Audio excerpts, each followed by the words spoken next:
ಏನ್ ಅನ್ಕೊಂಡಿದ್ಯಾ ನೀನು? ಇದೇನಿದು ನಾಥ, ಇಂದ್ರನಿಗೆ ಹೊಡೆಯಲ್ವಾ? ಹೊಡಿತೀನಿ. ಮೊದ್ಲು ನಿನಗ್ ಹೊಡೆದು ಆಮೇಲೆ ಇವನ್ಗುನು ಹೊಡಿತೀನಿ. ಆದ್ರೆ ನನ್ಗೊಂದ್ ವಿಷಯ ಹೇಳೆ ನೀನು. ಏನು ನಾಥ? ನೀನು ಇಷ್ಟು ವರ್ಷಗಳಿಂದ ನನ್ ಜೊತೆ ಸಂಸಾರ ಮಾಡ್ತಿದ್ಯೋ ಇಲ್ವೋ? ಮಾಡ್ತಿದ್ದೀನಿ. ಮತ್ತೆ ಸಂಸಾರ ಮಾಡ್ತಿರುವಾಗ ಗಂಡನ್ಗೂ ಬೇರೆ ವ್ಯಕ್ತಿಗೂ ನಿನಗ್ ವ್ಯತ್ಯಾಸ ಗೊತ್ತಾಗ್ತಿಲ್ವಾ? ಅದು ನನಗೆ ಕಣ್ ಕಾಣಿಸಲ್ಲ ಅಲ್ವಾ? ಕಾಣಿಸಲ್ಲ. ನೀನು ಸ್ಪರ್ಶದಿಂದ ಫೀಲಿಂದ ಎಲ್ಲ ಕಂಡು ಹಿಡಿತೀಯ ಅಲ್ವಾ? ನಿನ್ ಹತ್ರ ಯಾರು ಬರ್ತಿದ್ದಾರೆ ಅಂತ ನಿನಗ್ ಕಂಡು ಹಿಡಿಯಕ್ಕಾಗಿಲ್ವಾ? ಅಂದ್ರೆ ಅದು ಅದು ಈ ರೀತಿ ತಡವರ್ಸಿದ್ರೆ ನಾನೇನ್ ಮಾಡ್ತೀನಿ ಅಂತ ಗೊತ್ತಾ? ಏನ್ ಮಾಡ್ತೀಯ ನಾಥ? ಹೇಳ ಹೇಳು.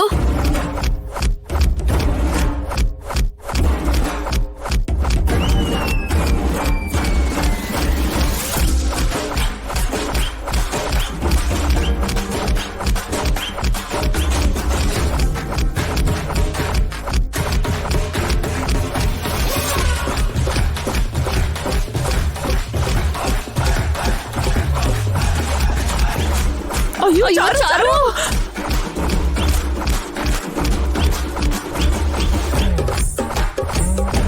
ಹೊಡಿ, ಇನ್ನು ಹೊಡಿ.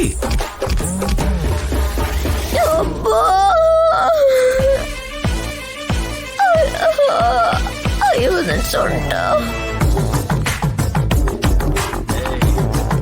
ಅಂದ್ರೆ ಇಬ್ರು ಬೇಕು ಅಂತಾನೆ ನನ್ನ ಟಾರ್ಗೆಟ್ ಮಾಡ್ತಾ ಇದ್ದಾರೆ. ನನಗೆ ನಿಜವಾಗ್ಲೂ ಇಲ್ಲಿ ಯಾವ ಕ್ಯಾರೆಕ್ಟರ್ ಬೇಕಾಗಿಲ್ಲ. ನೀವೇ ಏನ್ ಬೇಕಾದ್ರೂ ಮಾಡ್ಕೊಳ್ಳಿ. ನನ್ನ ಮಾತ್ರ ದಯವಿಟ್ಟು ಬಿಟ್ಬಿಡಿ ಸಾಕು. ನಾನು ಎದ್ದು ಕೂತ್ಕೋತೀನಿ.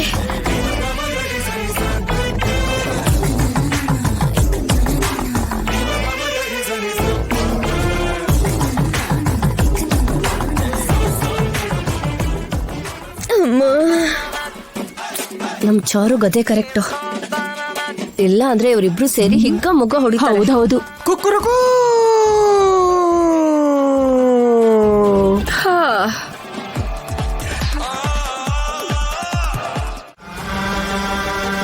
ಇಮಿಡಿಯೇಟ್ ಆಗಿ ಏನಾದ್ರೂ ಮಾಡ್ಲೇಬೇಕು ಈಗ.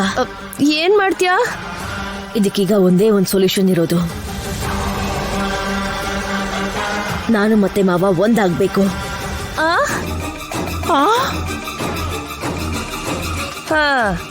ಮೊನ್ನೆವರೆಗೂ ಅವಳ ಶೋಭನಾನ ನಿಲ್ಲಿಸ್ದೆ, ಇವಾಗ ನಿನ್ ಶೋಭನಾನ? ಹೌದು, ಆ ಶೋಭನಾ ನನ್ ಜೊತೆನೆ ಆಗ್ಬೇಕು. ಅವ್ನ್ ಮೊದಲನೇ ಹೆಂಡತಿ ನಾನು. ಅವ್ನ್ ಮೊದ್ಲು ತಾಳಿ ಕಟ್ಟಿದ್ದು ನನಗೆ. ಮಾವನ್ ಮೇಲಿನ ಪೂರ್ತಿ ಅಧಿಕಾರ ನನಗೆ ಇರೋದು. ನಾನು ಮಾವ ಒಂದಾಗ್ಲೇಬೇಕು. ಹೇಗೆ? ಇದಕ್ ಮುಂಚೆನೂ ಈ ತರ ಎಲ್ಲ ಪ್ರಯತ್ನ ಪಟ್ಟು ಕೈ ಚೆಲ್ಲಿದ್ದಾಯ್ತಲ್ಲ. ಮತ್ತೆ ಮಾಡ್ಬೇಕೆ ಮುದ್ಕಿ? ಏನಾದ್ರೂ ಮಾಡಿ ಮಾವನ್ನ ನನ್ ವಶಪಡಿಸ್ಕೋಬೇಕು. ಅವಾಗ್ಲೇ ನನ್ ಬಗ್ಗೆ ಸತ್ಯ ಗೊತ್ತಾದ್ರೂ ಕೂಡ ಯಾರಿಗೂ ಏನು ಮಾಡಕ್ಕಾಗಲ್ಲ. ಹಾಗಾದ್ರೆ ಏನ್ ಪ್ಲಾನ್ ಮಾಡ್ತೀಯಾ? ಮತ್ತೆ ಏನ್ ಉಪದ್ರವ ಬರುತ್ತೋ ಅಮ್ಮ.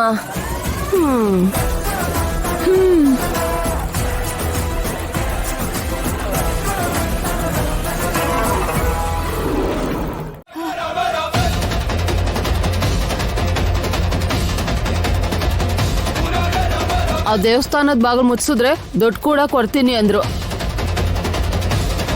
ಆ ಥರನಾದ್ರೂ ನಮ್ಮನ್ನ ಕಾಪಾಡ್ಕೋಬಹುದು, ದುಡ್ಡು ಕೂಡ ಬರುತ್ತೆ ಅಂತ ದೇವ್ ತರ ನಾಟಕ ಮಾಡಿ ದೇವಸ್ಥಾನದ ಬಾಗಿಲು ಮುಚ್ಚಿಸ್ಬೇಕು ಅನ್ಕೊಂಡೆ. ಆದ್ರೆ ತ್ರಿಶೂಲದಲ್ಲಿ ಚುಚ್ತೀಯ ಅಂತ ನಂಗೇನ್ ಗೊತ್ತು? ಏನ್ ಮಾತಾಡ್ತಿದ್ಯಮ್ಮ? ನಿನಗೆ ಫೋನ್ ಮಾಡಿ ದುಡ್ಡು ಕೊಡ್ತೀನಿ ಅಂತ ಹೇಳಿದ್ರ? ದುಡ್ಡು ಕೂಡ ಹಾಕಿದ್ದಾರೆ. ಯಾರ್ ಫೋನ್ ಮಾಡಿದ್ ನಿಮ್ಗೆ? ಅದ್ ಯಾರಮ್ಮ? ಅಷ್ಟಕ್ಕೂ ನಿಂಗೆ ಫೋನ್ ಮಾಡಿದ್ಯಾರು? ಅವ್ರನ್ನ ಕಂಡುಹಿಡಿಬೇಕು ಅಂತ ರಾಜಲಕ್ಷ್ಮಿ ಒದ್ದಾಡ್ತಿದ್ದಾಳೆ. ಅವರೇ ಇದನ್ನೆಲ್ಲ ಮಾಡಿದ್ದು. ನಿನ್ ಫೋನ್ ಕೊಡಮ್ಮ. ನಾನು ಕೊಡಲ್ಲ. ಅತ್ತೆ ಕೊಡಿಲಿ, ಕೊಡಿ.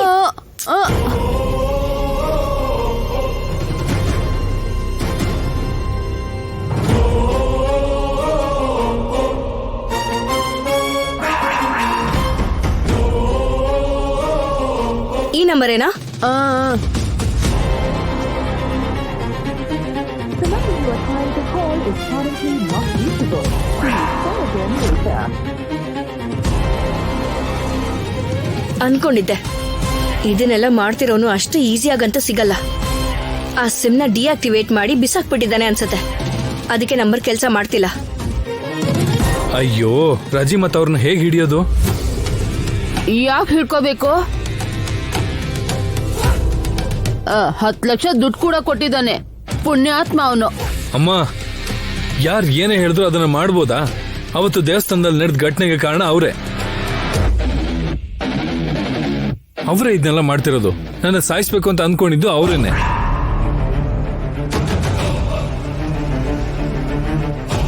ರಾಜಲಕ್ಷ್ಮಿ PA ಮುಖಾಂತರ ವಿಷ ಹಾಕಿ ಸಾಯಿಸ್ಬೇಕು ಅಂತ ನೋಡಿದ್ದು ಅವನೇನೆ. ಇವಾಗ ಈ ನಂಬರ್ ಕೂಡ ಕೆಲಸ ಮಾಡ್ತಿಲ್ಲ.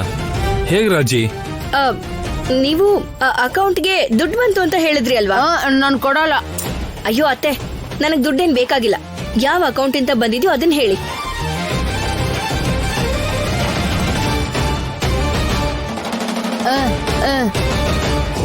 ಇದೆ ಶೌರ್ಯ ಸರ್.